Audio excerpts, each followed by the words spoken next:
ခရစ်စမတ်ပွဲတော်နဲ့ကျေးဇူးတော်ချီးမွမ်းခြင်းအခမ်းအနားကိုဒီကနေ့ညနေ6 နာရီမှာဒုတိယသမ္မတဦးဟင်နရီဗန်ထီယူနေမှာစီကားတိုက်မြိုက်စွာကျင်းပပါတယ်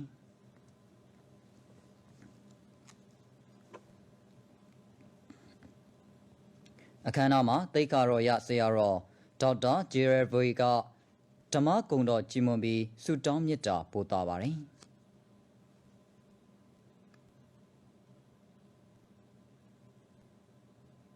အဲဒီနောက်နိုင်ငံတော်သမ္မတဦးထင်ကျော်ကခရစ်စမတ်နှုတ်ခွန်းဆက်စကားပြောကြားပါတယ်အဲဒီနောက်ဂျက်စီဗန်ဘာဝီနဲ့ဂျန်နီဖာပါရိုကတည်တခြင်းဖြင့်ဖျားသခင်ရဲ့ဂုဏ်တော်အားချီးမွမ်းတည်ဆိုကြပါတယ်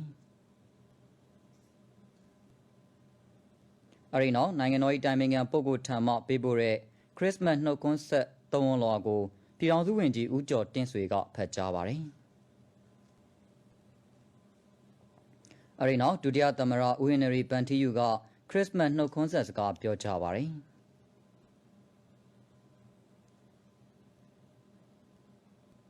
အဲဒီနောက်သိက္ခာတော်ရဆရာတော်ဆိုင်းကျော်တင်က